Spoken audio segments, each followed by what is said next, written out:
Hello dear students, और कैसे आप सभी। चलिए हम लोग नेक्स्ट लेसन की ओर आते हैं। पहला लेसन आपने टॉम सायर बिल्कुल बहुत एंजॉय किया होगा, ठीक है ना। अब सेकेंड लेसन पर आ रहे हैं काबुली वल्लाह। रविन्द्रनाथ टैगोर जी के द्वारा ये लिखित लेसन है, और इस लेसन की जो स्टोरी है बेटा पर्याप्त साइज की है, इसलिए शायद 3 या ज़्यादा पार्ट्स में ये आपको प्राप्त होगी, ठीक है। तो आज हम लोग स्टोरी स्टार्ट कर रहे हैं। ये स्टोरी जो है ऑटोबायोग्राफिकल मोड में लिखी गई है, यानी आत्मकथात्मक स्टाइल में लिखी गई है, ठीक है। लेखक कह रहा है कि मेरी बेटी है 5 साल की मिनी है। कितने साल की है? 5 साल की बच्ची जो मिनी है बहुत बातूनी है। साल भर की उम्र होते होते ही उसने बोलना सीख लिया, और उसके बाद से वो शायद ही 1 मिनट भी चुप रहकर बर्बाद करना पसंद नहीं करती। मतलब ये है वो बोलती बहुत है, चुप रहना यानी उसे समय बर्बाद करना लगता है। उसकी माँ तो उस पर खींच उठती है, उसकी इतनी बकबक उसकी माँ से सहन नहीं होती, तो क्या करती है, मेरे पास यानी अपने पिताजी के पास आकर के खूब बकबक करती रहती है। और हमारे जो पिताजी हैं, लेखक ही मान लीजिए, वो उसकी बातों को बड़े धैर्यपूर्वक सुना करते हैं। तो पिताजी कह रहे हैं कि बेटी का, मिनी का चुप रहना उन्हें इतना अननेचुरल, अस्वाभाविक लगता था कि उससे बातें करने में उन्हें बहुत रस आता था, और यही कारण था कि उनके साथ उसकी बातें बहुत हल्के फुल्के माहौल में बहुत अच्छे से हुआ करती थी।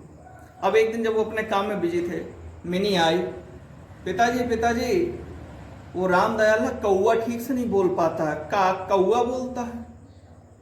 अब इसके पहले कि पिताजी अलग अलग देशों के भाषाओं के अंतर और उच्चारण के अंतर को समझा पाते, कि उसके पहले मैंने बिना उत्तर की प्रतीक्षा की अगले टॉपिक पर आ गई। कहती पिताजी भोला पागल है एकदम। वो कहता है एक हाथी है, सूंड में पानी भर के उड़ेलता है ऊपर को, तो आसमान से फिर वो बारिश होती है। मतलब एक के बाद तुरंत बिना उत्तर पाए दूसरे क्वेश्चन में, दूसरे से तीसरे में आ जाते थे। अब पिताजी इसको सोचे कि इसके पहले तुरंत बोलती है, पिताजी पिताजी मेरी मम्मी आपकी क्या लगती है? अब पिताजी ने धीरे से बोला, मेरी साली, और कौन लगती है। अब फिर प्रकट में पिताजी जोर से बोले, बेटा ऐसा जा भोला के साथ खेलो, मुझे बहुत सारा काम करना है। तो वहीं पर मेज की टेबल के पास ही, वहीं पैर के पास उनके अटकन बटकन दही चटा के ये सब खेलना शुरू कर देती है, ठीक है। मिनी मेरे पास इस समय पैरों के पास खेल ही रही थी, और मैं अपने नावल के उपन्यास को जो लिख रहा था उसके 17वें अध्याय में बिजी हो गया। नावल का जो नायक था प्रताप सिंह, कंचनमाला नायिका को अपनी बाहों में लेकर के जो किलेनुमा जेल थी उसकी बालकनी से नदी में कूदकर भागने ही वाला था, कि अचानक मिनी को पता नहीं क्या हुआ, एकदम से तेजी से भागी खिड़की की ओर जा करके, और बाहर की ओर झांकते हुए चिल्लाने लगी, काबुली वाला काबुली वाला काबुली वाला।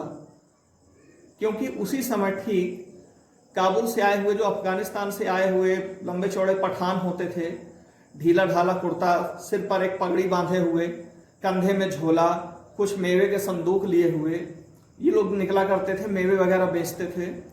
तो मेरी बेटी मिनी जोर जोर से उसे काबुली वाला कहकर चिल्लाने लगी। कह रहा है लेखक कि मैं तो संकट में पड़ गया, और मेरे नायक प्रताप सिंह भी संकट में ही था। क्यों? काबुली वाले ने मिनी की बात सुन ली, पुकार सुन ली, और सुनने के बाद मुस्कुरा के उसकी ओर देखा, और मुस्कुराते हुए अंदर की ओर आने लगा। लेकिन जैसे ही वो अंदर की ओर आने लगा, बेचारी मिनी सकपका गई, और घर के अंदर भाग के पता नहीं कहाँ गायब हो गई, और वो काबुली वाला घर में आ गया। तो अब हमारे लेखक महोदय हैं, जो पिताजी हैं मिनी के, उन्होंने सोचा कि अब किसी को हमने घर बुला लिया और बिना कुछ खरीदे लौटा दें, ये उचित नहीं होगा, तो कुछ ना कुछ तो अब ले लेना चाहिए। वैसे अब उनके नायक जो हैं उपन्यास के प्रताप सिंह, उनकी स्थिति बड़ी दयनीय थी, वो पूरी हो ही नहीं पा रही थी, लेकिन फिर भी उन्होंने सोचा कि ये काम पहले कर दिया जाए। गए बाहर, उससे कुछ मेवे किशमिश वगैरह खरीद ली, और फिर उससे उसके देश अफगानिस्तान के जो अमीर थे अब्दुल रहमान, उनके बारे में, रूस के उनके संबंध क्या उस बारे में, अंग्रेजों के बारे में, तरह तरह की विदेश नीति वगैरह राजनीति की बातें होती रही, और बातें होती रही। फिर बातचीत के दौरान उसने कहा, बाबूजी वो आपका जो छोटी बेटी थी वो कहाँ है, छोटी बच्ची यहाँ पे थी। तो पिताजी सोचते हैं कि मैंने सोचा कि मिनी का डर भगाने का ये बहुत अच्छा तरीका होगा। मिनी को अंदर से बुलवाया, उसकी इच्छा नहीं थी लेकिन आई, और आकर बाबूजी से अपने पिताजी से चिपक के एकदम खड़ी हो गई, सामना नहीं करना चाहती थी। और उस अफगानी व्यक्ति को, काबुली वाला को देख रही थी, बड़े संदेह की नजरों से देख रही थी, और उसके बैग को भी बड़े संदेह की नजरों से देख रही थी, जो झोला लिए हुए था, कंधे में लटकाए थे। उसे लगता था कि इस झोले में उसके ही जैसी 4-5 छोटी छोटी लड़कियां पैक होंगी, उनको इसने किडनैप किया होगा। इस प्रकार डरती इस पकाई खड़ी हुई थी। काबुली वाला ने कुछ मेवे, उसको किशमिश वगैरह देने की कोशिश की, लेकिन मेरी मिनी ने वो नहीं लिया। तो हमारी पहली भेंट जो मिनी की थी काबुली वाला से कुछ इस प्रकार थी कि हैप्पी मूड में नहीं थी, सक पकाई हुई खड़ी रही। तो यहाँ पर मिनी की और काबुली वाला की पहली भेंट होती है। अब नेक्स्ट आगे कहानी हम लोग अगली क्लास में अटेंड करेंगे। ठीक है बेटा, बाय।